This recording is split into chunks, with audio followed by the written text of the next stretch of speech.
Now we are hearing the 18th verse of Sri Rasa Panchadhyay, Srimad Bhagavatam, 10th canto. By the causeless mercy of Guru Padma and the Vaishnavas, we are present in Vrindavan Dham, and here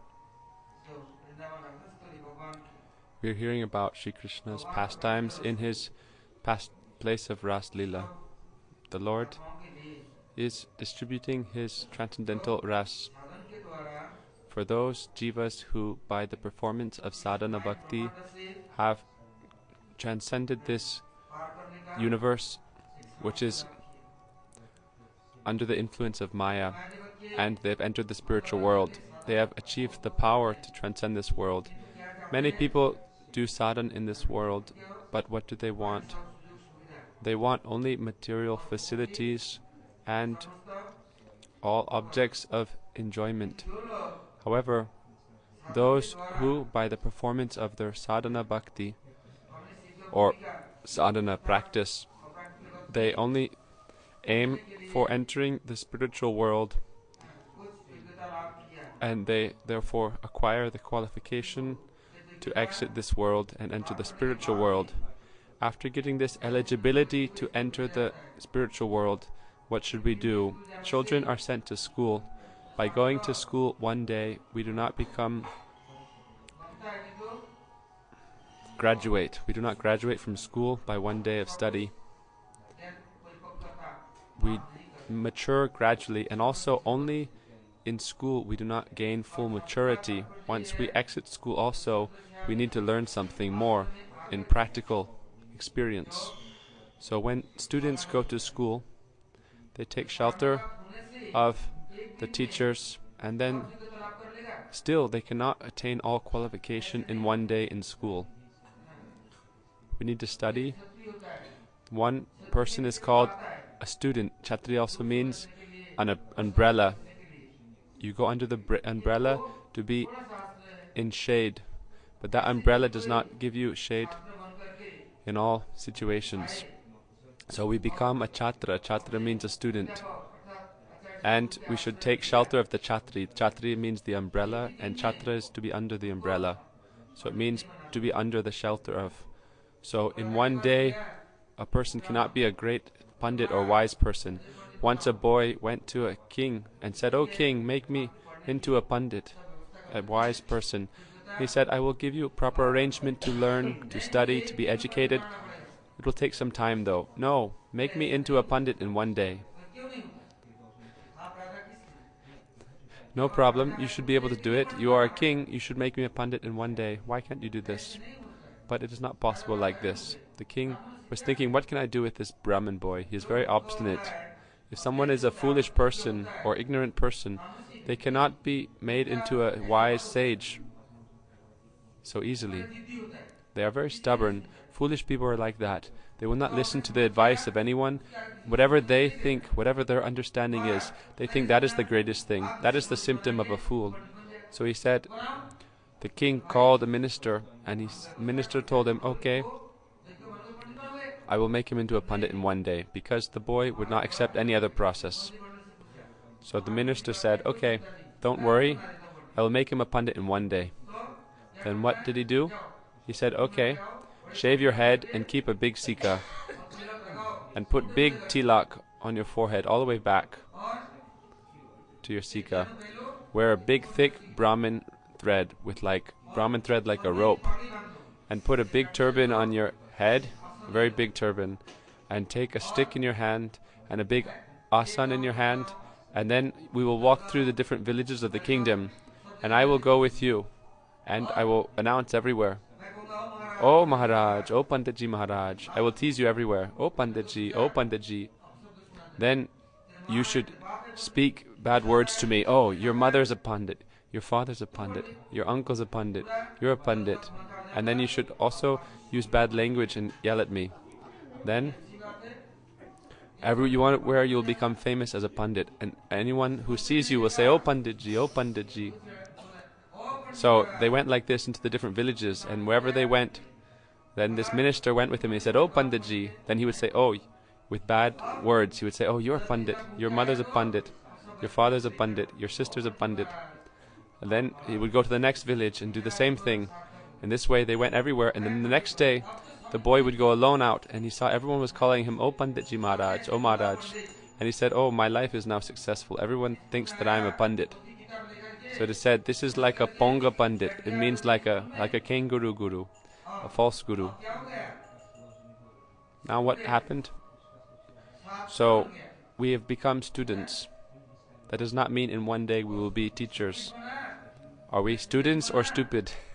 Have we become stupid or students? We are like foolish, very foolish children. So we should not consider ourselves to be great, wise elders. So in this world, we come to this world to be students, to study and learn how to enter the spiritual world and live there with the associates of God. But to enter that world, we must first become qualified and matured. Those who are very actually wise, they say, "Jogyata vichare kichu nahi pai," that looking at myself, I see no good qualities. O Lord, without your mercy, O Gurudev, without your mercy, then I cannot attain anything. That person who is truly wise knows that I know nothing, that I am unqualified and foolish, and I have no good qualities. O Lord, without your mercy, I have nothing. But those who are very foolish and stubborn, they will put big tilak on and big tulasi mala on their neck and shave their head and have a big sika, and they will stick their head high up in the air and walk with their chest out. And they will show everyone, "Oh, I am such a great sadhu. You should offer me pranam." They have nothing though. It is like they're showing themselves to be a big businessman, but they have no money. They have no wealth within their heart of prem. So what can they give anyone? So by our sadhan we can cross beyond this world and enter the spiritual world. That is the real fruit of sadhan. This world is the abode of inert matter. It is not, and everything here is temporary. Nothing is fixed, and everything here is like heya, or very insignificant compared to the spiritual world and the real world that is the ultimate destiny of the soul. The soul is Chaitanya, conscious, but we are living in this world of matter which is dull. Therefore this is not our true home. So our purpose of sadhana should be go to the spiritual world, which is the proper place or the home for the soul or the spiritual particle of consciousness. So by sadhana bhakti, if we get the shelter of that person who is liberated, or the liberated associates of the Lord, and they teach us under their shelter, then this is a real student. Chatra under the shelter of Chatri, or like the umbrella under shelter. So when we are under the shelter of the Nitya Siddhas, the eternal associates, or the liberated souls, then we can achieve real proper eligibility and understanding how to enter and serve in the spiritual world. There are many examples in scripture. Nala, Kuvera and Manigriv, by the mercy of Narad Rishi, came to Vrindavan or to Braj. When Krishna saved them, or he freed them from the forms of trees which they had been given by Narad Rishi, then they achieved a divine form, and they did parikrama of Krishna and offered him obeisance. Then did Krishna accept them as his sakas, his close friends? No. When Narad Rishi, they had gotten the form of trees to do sadhana in Braj, did he then keep them in Goloka Vrindavan? No. Krishna told them that Narad Rishi, when Narad Rishi was liberated, then he was instructed to preach the glories of the Lord all over the universe. So that was his service, and Nalakluver and Manigriv had another service. So there's also a sadhana upon achieving perfection. You should understand this, that in this world, like a student, you study, but when you go to the spiritual world, it is like graduating from this world to the spiritual world, and there also you may have like a postgraduate course and some service and responsibility there. Like we see even when Narad was liberated, he received this service, and Nalakuver and Manigriv also received some service. So even when we enter the spiritual world, there is study that is necessary there, and we must be under the guidance of the higher personalities there. So Krishna, he wanted to help the sadhan siddhas who had entered the spiritual world be related and connected to the Nitya Siddhas, the eternal associates of Radharani, and he arranged some process to give them more lessons. When we become liberated, then there's one kind of enjoyment: dharma, artha, kam, and moksha. Moksha is not an ordinary thing. If you become liberated of everything, then what is your responsibility? What is the purpose of being freed of bondage? When you get freedom from bondage, then people are very happy. Oh, I have no worry, no responsibility, no tension. But that is also not eternal.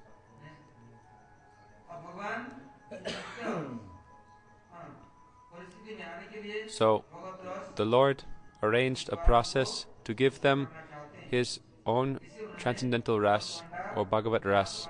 Therefore He opened the storehouse of His nectar in Vrindavan, in the forest, nearby the Jamuna, under the banyan trees. Here, in this verse,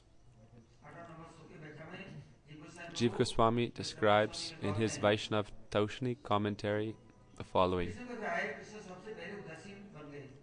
When the gopis first came to Krishna, at first Krishna was indifferent. He said indifferently, "Oh, welcome, welcome, oh, welcome gopis. Now you have come. That is good. Now you have darshan. Are you happy? Is everything well at home? Now you're coming. Everything is auspicious, but now you should go home. Oh, fortunate gopis. Did you come without any difficulty? Was there any problem at home? Oh, great, great souls." Then he was saying, "Oh, Mahabhaga," means greatly fortunate person, like with some sarcasm, but also with respect. He's saying, "Oh, you are very fortunate." Why are they fortunate? By your dharma. You have pleased everyone, and you have conquered the hearts of everyone. Therefore, you have no bad qualities, and your consciousness is always pure. It is never contaminated, and therefore you are so fortunate. If a person is filled with good fortune, then what happens? We see that all good qualities will come within them. If they are fortunate, then they will have all good qualities present. So the gopis said, Krishna told the gopis, "You are chaste, very honest. So what do you want me to do now with you? Why have you come here? Can I please you in any way? Why have you come? Why have you ran away from your homes and come running here to the forest in such a strange manner of clothing and attire? What do you want me to do? Please tell me what you want. You have come. Now I am welcoming you. Yes. Oh, gopis, it is very nice to see you. But how can I serve you? What can I do to please you in such a way that your dharma is not lost? You are so fortunate and so great personalities. Therefore, I do not want to disturb you in any way. I am welcoming you, and I want to help you protect your dharma. And so what should I do?" Then Krishna said, "Oh, dear gopis, please sit down and tell me what to do.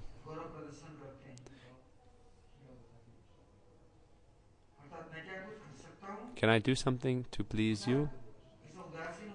Krishna is speaking in an indifferent manner to the gopis, showing them that he has no personal desire, that even if you come to Krishna, he is not controlled by you, and he will not be like your servant.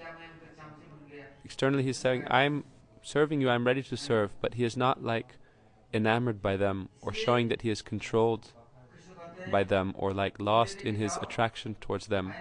He is neutral, saying, "Okay, if you want something, take it and then return home.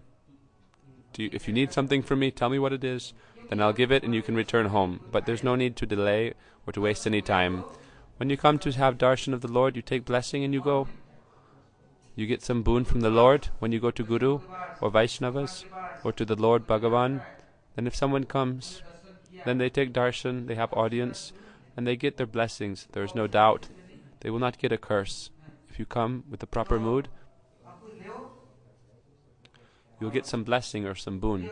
So Krishna said, okay, you have come here, now do you want some blessing or something? Or is there any way I can serve you?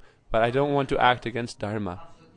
You are very chaste ladies, and please therefore tell me why you have come here and if you need anything from me, and then quickly you can return home. Whatever you need, take it and quickly go back.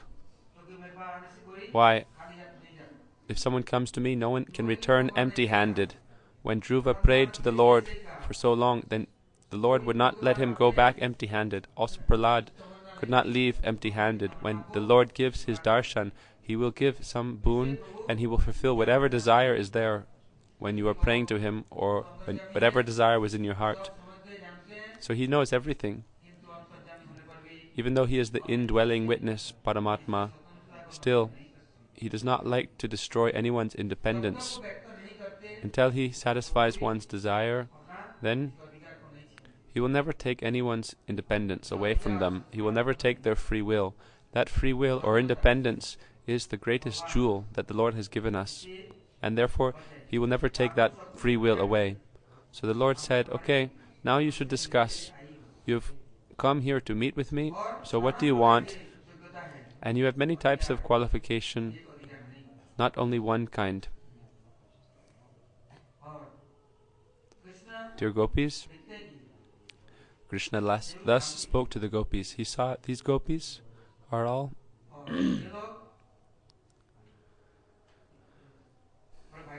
very fortunate and very pure. Why are they so fortunate? In this world, in household life, it is very difficult to please everyone at all times, and to also be able to progress. It is not so easy. If you are very clever, then you can do something. So Krishna is speaking in a very clever manner to the Gopis.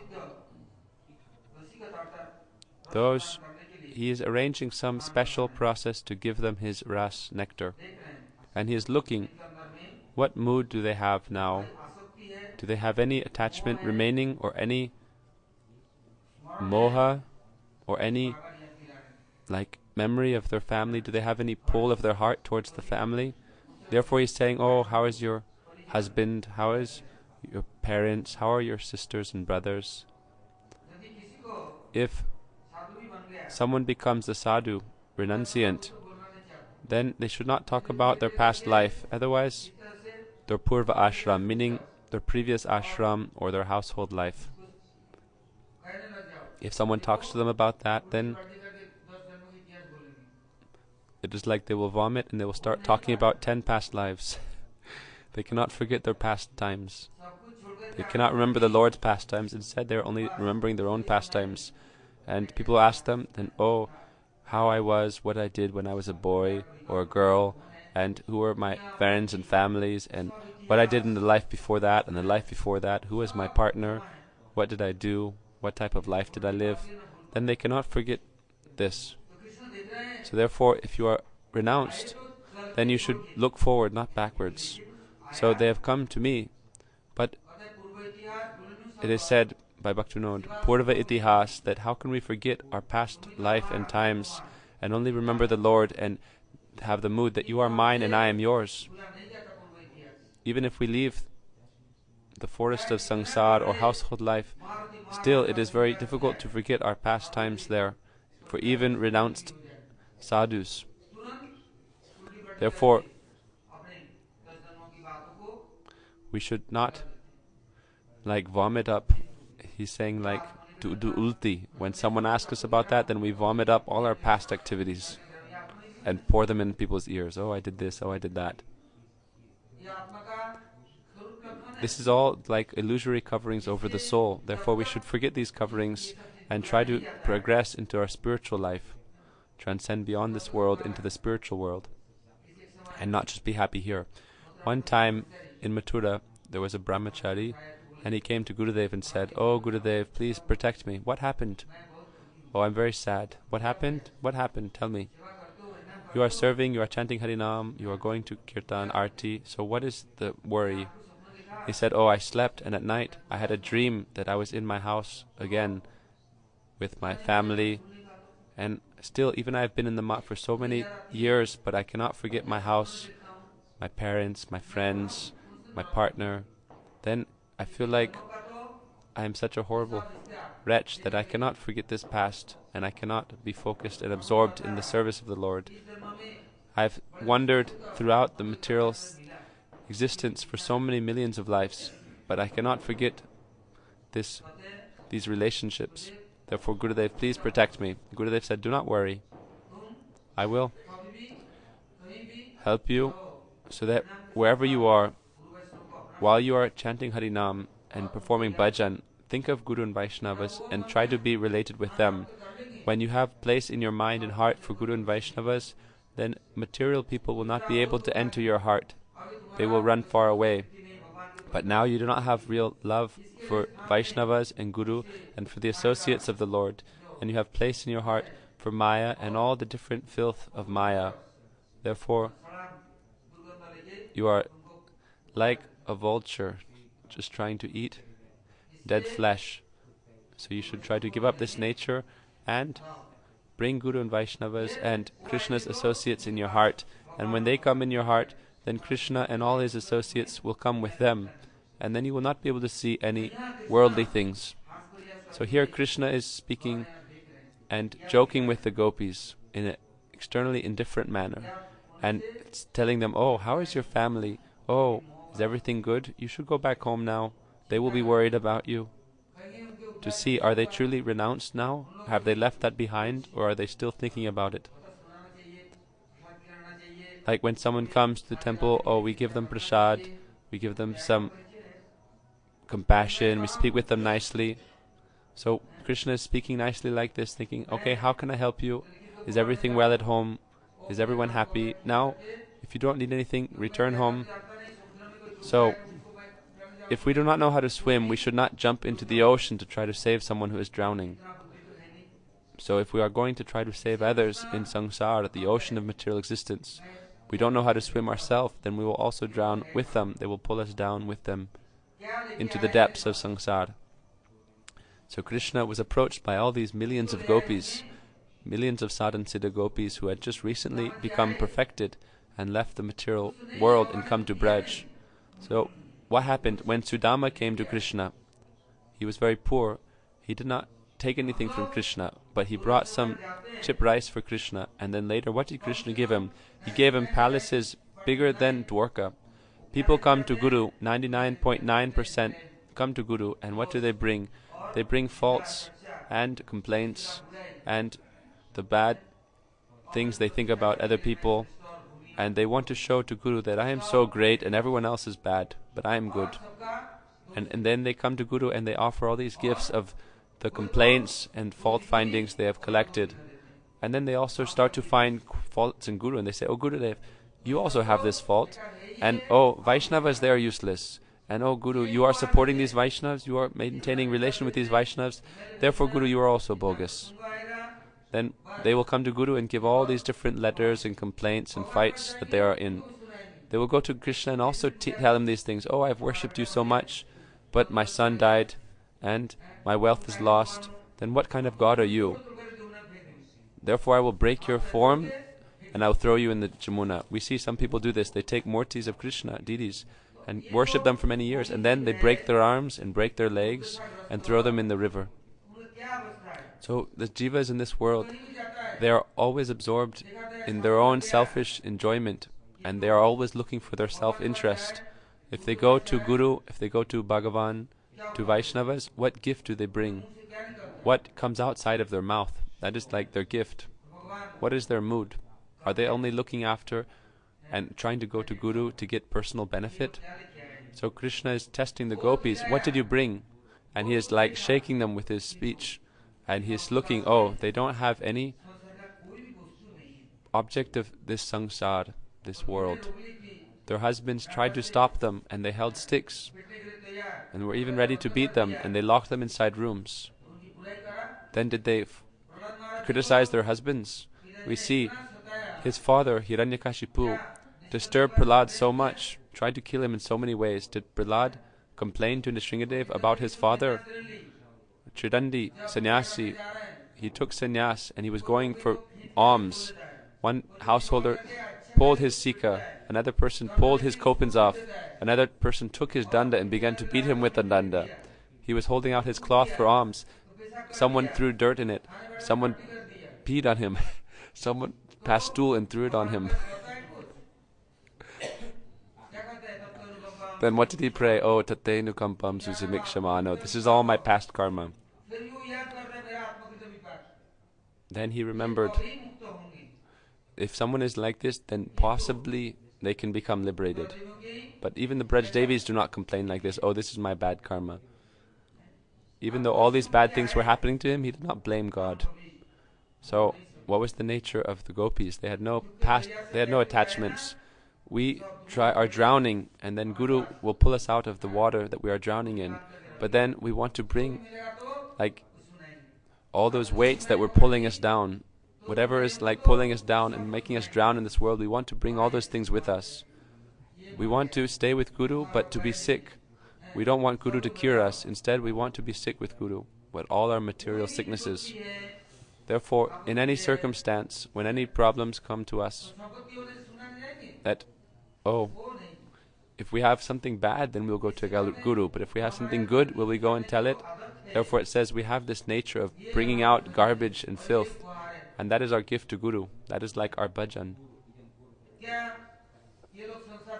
So, were the Gopis like this? Did they come from their house and come to Krishna like this? When the wives of the Brahmins of Mathura came to Krishna with nice foodstuffs for him, did they complain about their husbands before? Their husbands would not give the Sakas any nice lunch, and their husbands had told them not to go, but they had went anyway. But when they went to Krishna, they did not complain to Krishna. They told Krishna, we have come and offered ourselves completely to you. But Krishna told them to go home, and they accepted his instruction. He said, do not worry, they will worship you.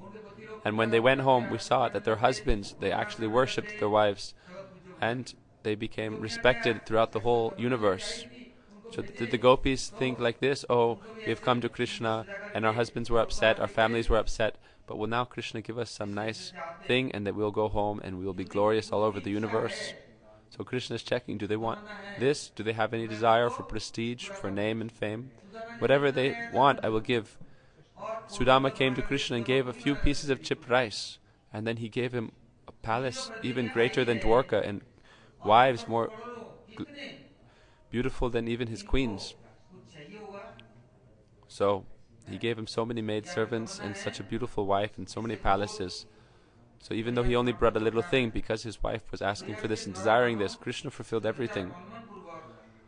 Therefore we should always examine ourselves, what is our desire when we are coming to Guru and Vaishnavas. Otherwise we may be cheated and given material things and be bereft of the spiritual fruit of their association. So Krishna asked the Gopis, is everything well in your homes? Is everyone happy? You weren't beaten, were you? And did anyone act inappropriately with you? Therefore you have come in this haphazard way here into the forest, dressed very strangely. Is there no problem at home? And he is checking, do they have any desire? Will they complain? Otherwise, no one can stay forever with the Lord if they have this. People come to the ashram, thousands and hundreds of thousands of people come to the ashrams. There they do Vaishnav aparad, they make offenses and they look at the faults of everyone. They make offenses to the Dham, make offenses in service, make offenses to Vaishnavas, make offenses to Guru, make offenses to the Lord, the deity. So we must be very careful. They make offenses to the holy names. Then it is said, oh, Guru will see this person is always criticizing others, therefore let him go far away. I will give him many nice things, great facility, many material reputation, wealth and so forth, and I will send him far away from me. So Guru and Krishna are very clever like this. If someone is like that, they will not accept them. Therefore hundreds of thousands will come, but how many will stay? It is very rare. Therefore Krishna said, okay, go home now. You have come. Now I will fulfill whatever desire you have, whatever you want. I will quickly fulfill that and you can return home. Go back to where you came from.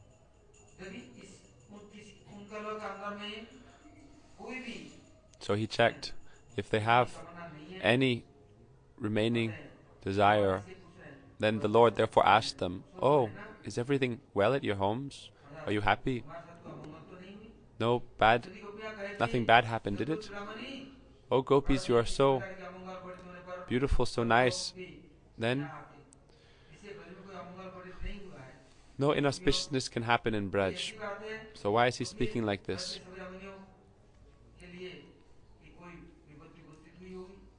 Then, seeing the Gopis come in this strange manner, then he thought maybe something bad happened, and he asked them like this. He didn't think this, but Krishna was asking to test them. So what problem could have come? Why did you run into the forest late at night like this, dressed very strangely? So Krishna asked the Gopis these questions. And he was asking why they came.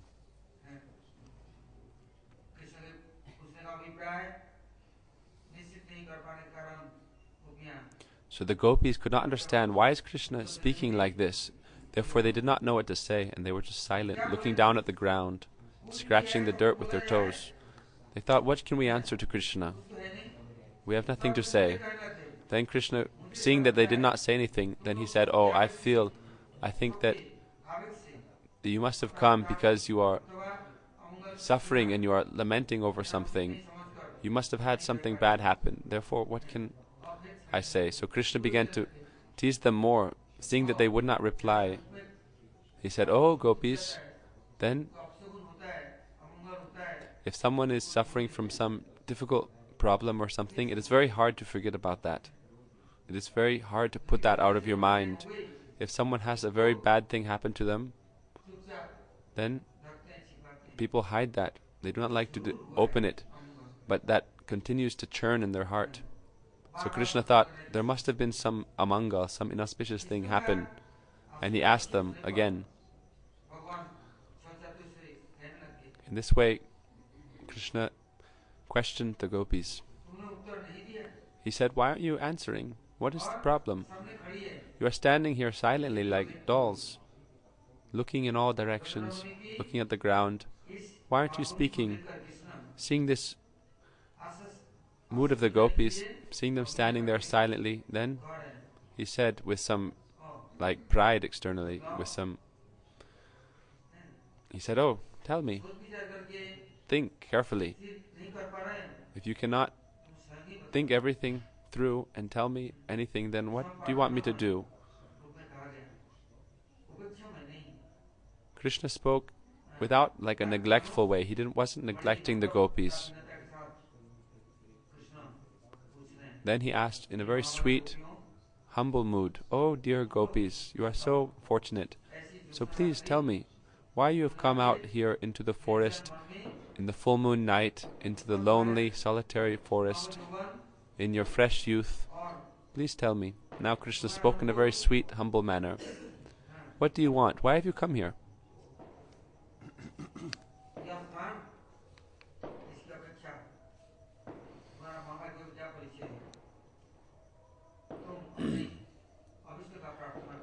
So, please, Gopis, tell what you want, and I will see if I can fulfill your desire. How can I do something that will make you happy? Please tell me whatever desire you have in your mind, and tell me openly. Don't be shy. But still the Gopis did not respond. Then Krishna said, again, "Is everything well in Braj? What is the matter? Why aren't you speaking? You haven't told me why you are coming. Don't be so shy. Please speak openly." Now Vishwanath Chakravarti Thakur describes the purport of this verse in his Sarartha Dharshini commentary. He said, so this is the process of preparing for Ras, that Krishna has manifested the place of Ras Lila in Braj, and he wants to give the Gopis this transcendental nectar.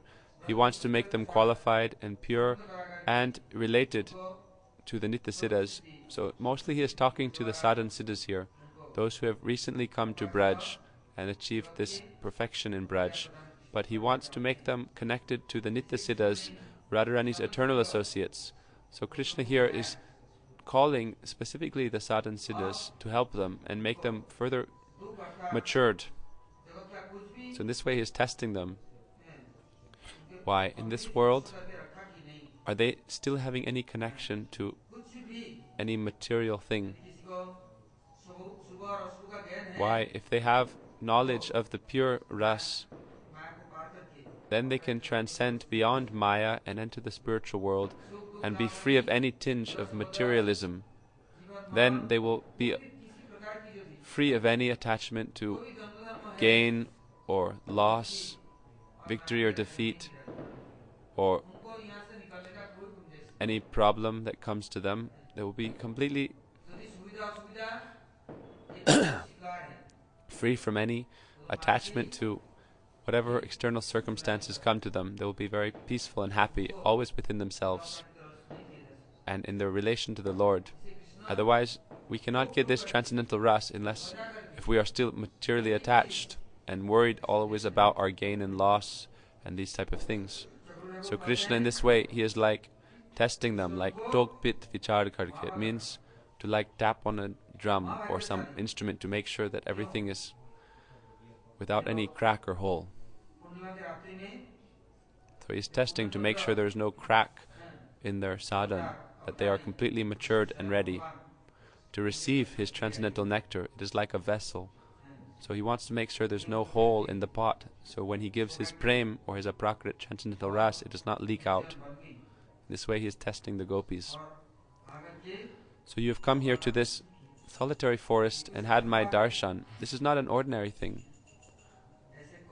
To have the darshan of Krishna there alone in the forest when he is ready to give you his nectar, that is not an ordinary thing. Therefore he's telling the gopis, welcome, I am welcoming you.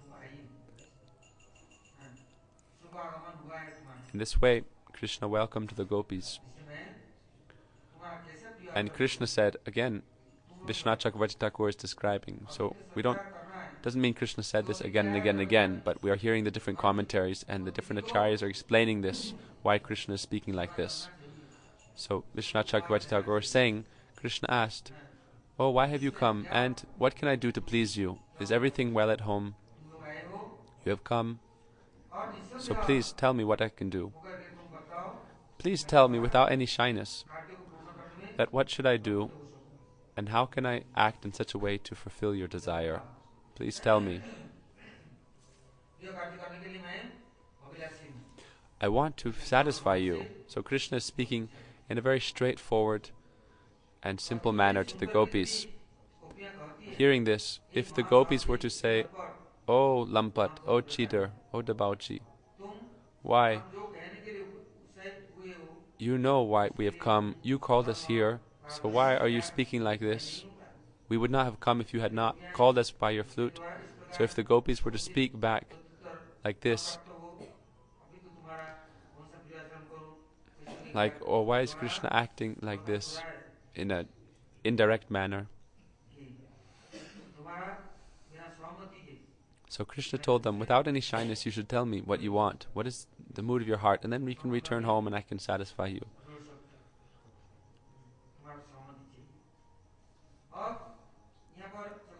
Chakravarti Thakur is saying, the gopis have come here. That does not mean that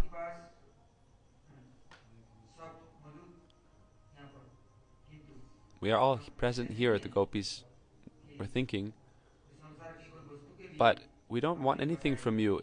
We haven't come to you for anything material. They were thinking like this, that Krishna, we have come here, we don't have anything, any shortage of anything in our life, in our homes.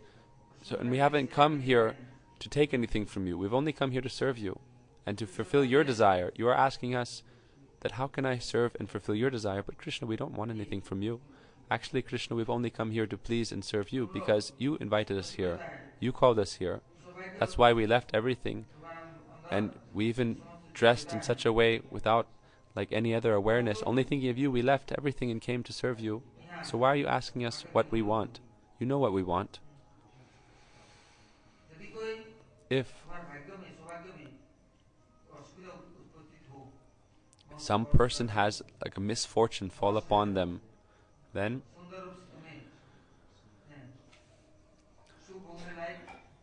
the test is how they react to that, how they relate with that and act in difficult circumstances. If someone has some shortage, then they will run here and there looking how to fulfill or to complete themselves. If they need something, they will run to someone and ask for something. But if they are completely satisfied, then why would they go anywhere? They will be happy where they are. So Krishna is asking the gopis, oh, you have left everything. Does that mean that you have some lacking at home? Is someone disturbing you there? Is someone abusing you there? Is that why you have come here to seek some help from me? Have you come for some material benefit? When Indra tried to flood Braj in the deluge of all the clouds that rained down the waters of devastation, then Krishna protected the gopis with Giriraj. So in this way Krishna said, oh, remember when Indra tried to flood all of Braj and I protected you under Giriraj? So has something bad happened in Braj? Some demon attacked you in Braj, therefore you have run into the forest looking for help from me? Now Krishna said in the 19th verse,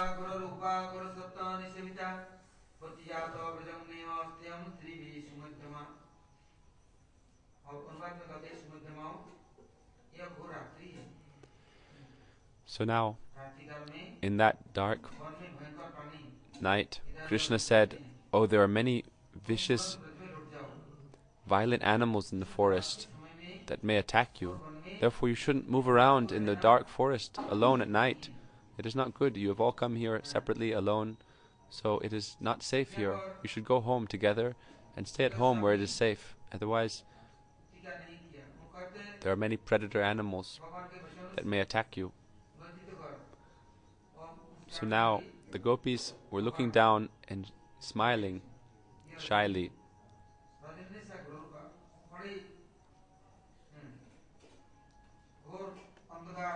Krishna said that Krishna was very effulgent, even though it was the night time in the forest and it was also full moon.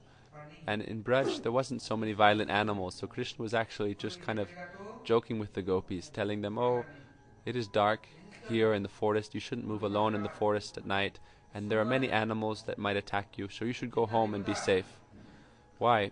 Especially in the full moon time, the demigods from midnight until 3 a.m. At that time specifically, from midnight to 3 a.m., the spirits and ghosts have influence over that time. Shiva's associates, the different ghosts and spirits and man-eaters and cannibals, rakshasas, ghosts and witches, they have that time, and they have influence over that time from 12 a.m. to 3 a.m. After 3 a.m. it is Brahma Muhurta, an auspicious time, and from 9 to 12 p.m., from 9 to 12 a.m., then the demigods and goddesses will come.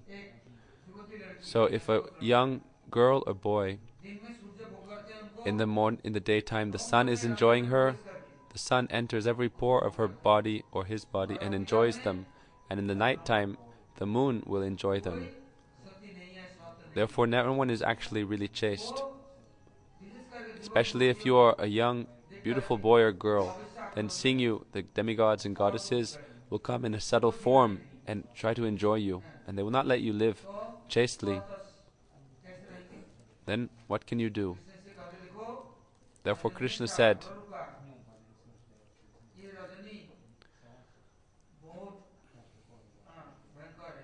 this time is very dangerous, Krishna said. Demons are always looking out for some beautiful girl to attack and enjoy. Therefore, you shouldn't move around in the forest alone at night. If someone is a little bit impure, then the ghosts and the spirits will attack them. What happened? Indra came and served his stepmother. For 9 months, when she had children in her womb, he was serving her so nicely. She was thinking, why is Indra serving me so much? One day, she went to sleep when she was very pregnant without washing her hands after eating, because she was like almost about to give birth, so she didn't want to get up. She had just eaten and she fell asleep, but without cleaning her hands and mouth. And Indra took that chance where she was a little bit impure, contaminated, and he entered into her womb in a small form, and he cut her stomach, her womb, her infant, into 49 pieces, because he was thinking that if that child is born, then he will be my enemy and he will try to kill me. So when she woke up, when she gave birth, she saw 49 lumps of her fetus, and she asked, Guru, how did this happen? He said, oh, Indra served you so much, then definitely there was some motive. So when you were unclean, he entered your stomach and he cut up your fetus. Then later on, those all took birth as the Maruts. But we should be very careful that people will always come, and they may come and serve you so much, but only to steal all your wealth or all your good qualities. That, when you become Guru also, you should be very careful. Many people may come to you who want to be your disciples, but what is their motive? They may only try to steal everything away from you or to destroy you. They are coming like to destroy you, so you should be very careful. Why is this person coming? And it's a very dangerous situation, especially if you are in a big position or you're very beautiful, young. Then people will come and try to serve you, make relation with you, but only to try to steal you and enjoy you. So Krishna said, it is night time, and there are many spirits and ghosts and wicked people out and about. So it is a very dangerous time. So why have you left the safety of your homes and come out into the forest in this late night? If the gopis were to say, we are fearless, you are here in the forest alone, we are also here, you are Narayan, we have no fear. But they did not say like this.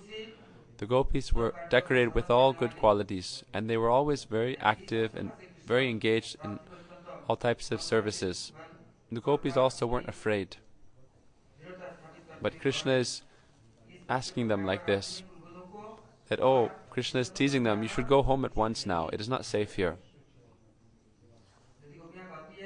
If the gopis were to say, we came together with many gopis, therefore no one could attack us, and there's no fault, we are not moving alone. If we came one or two alone, then it would be something, but we are all here together. Is it not nighttime in the village of Braj? Is it only nighttime in the forest? What is the problem being in the forest? But Krishna said, no, it is the Gaur Ratri, means nighttime, but Gaur means like very dangerous. So in the forest, he said it is a Gaur Ratri, means a very dangerous place here alone in the forest. In Braj, it is more safe in the town or the village of Braj. Don't think that there's no one there in the forest. You may be walking alone, but you do not know who is watching you, who is waiting to try to capture you or to kidnap you. So you may be alone, but still, it may be very dangerous. If you are in a temple, in a place surrounded by many devotees, then you can be safe. But if you're wandering alone in the jungle, in the forest, you don't know what is happening there. Then many animals are killed there in the forest. Many hunters will be there in the forest. And that place maybe have some tamagun or some bad influence that affects your mind. Therefore, you should be very careful. And if you are going alone, if you are not very strong, then how will you protect yourself? So Krishna was saying, you don't know who is in the forest waiting to attack you, and there's no one here to help you, then you should not stay out here in the forest, you should go home. Why? On one side it is night time, and there are many violent animals, and there may be many hunters who also hunt you. Therefore, quickly go home to Braj. Then, if the gopis, Krishna asked them, why are you here? What is the purpose of you coming here? Women should not stay out here in the forest alone. Men do not have to worry so much. Chakravarti Thakur is saying, then ladies have not as much strength as men. Therefore, they should be more careful and should not wander around alone. Therefore, you are abala. Abala means without so much strength. So you should quickly go home Krishna is Rasik Shekhar. यदि कहते हैं कि नहीं If he were to say, पुष्प चयन करना ही हो if the gopis were to say, no, सबसे we came together and it is full moon, there is light, it is not so dark. It is like daytime, it is so bright. The full moon is so bright, so we don't have to worry about. But especially, Krishna said, at night time, ladies should not be wandering around alone or moving around without protection. So Krishna said, it is a very dangerous time, very fearful time. Then the gopis, if they were to say, oh, Kamal Lochan, oh, lotus-eyed one, it is not a dark night and it is not so dangerous in Braj. There are not so many wild, wicked animals, violent men. Don't worry so much. We came together as well. We're not here alone.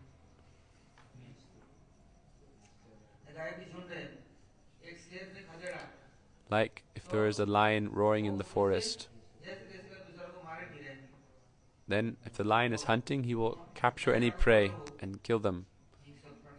So Krishna was saying, oh, there may be many dangerous animals like lions and tigers. Therefore, you don't know how to fight. You are not fighters. You are not Kshatriyas, gopis. You are just simple cowherd girls. So what will you do if you are attacked by many tigers and lions? And I will not be able to protect you alone. Therefore, go home quickly. Don't stay here.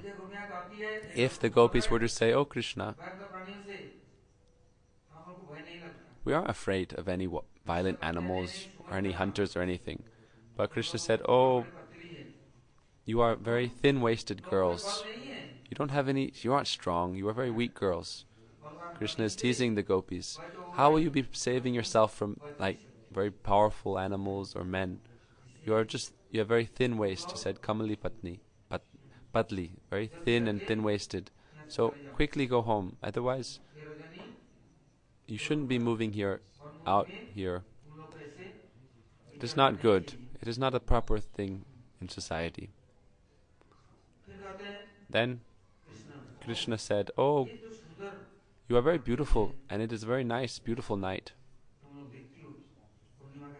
It is the full moon night, and okay, you say it's not so dark and not so dangerous or fearful. You aren't afraid, but still, the gopis say in Braj, no one fights. No one has like this hingsa mood, violent mood. Everyone is peaceful, ahimsa. So there's no fear of some violence happening here in the forest. And we are moving in the forest in the full moon night. It's very peaceful, like a nice, beautiful garden. There's no danger here. So why are you telling us to go home? We have come to you, and you called us here. So do not tease us like this. So Krishna still said, no, go home to Braj. It is not proper here for you to be here alone with me. You should go home.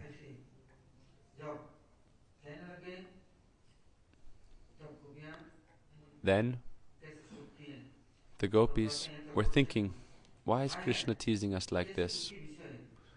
Then Vishwanath Chakravarti Thakur says, oh, the gopis are thinking, what an unfortunate condition we have, that we're always trapped in our homes, and now Krishna called us. By our great fortune, we have been able to escape the bondage of our homes, and Krishna called us with his own flute so mercifully. But now, having come here, he's only teasing us and telling us to return, and he's trying to kick us out and send us home and reject us. So the gopis were thinking, oh, alas, alas.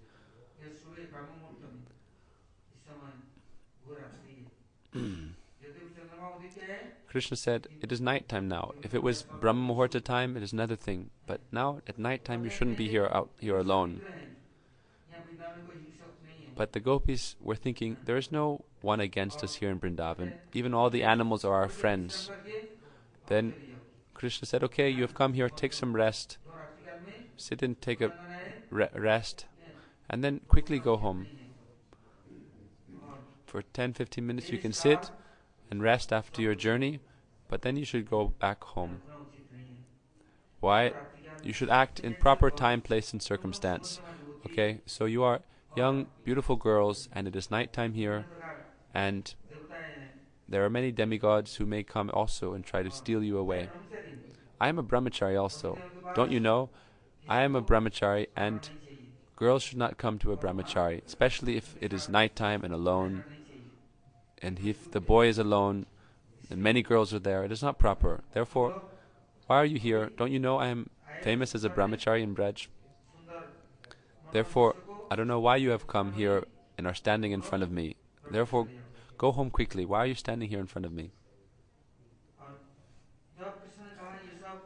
When Krishna spoke like this, then the gopis, if they were to say, "Oh, Krishna, we are all friends here. We are serving everyone. We have no strange mood. And we are not afraid of anyone here in Braj.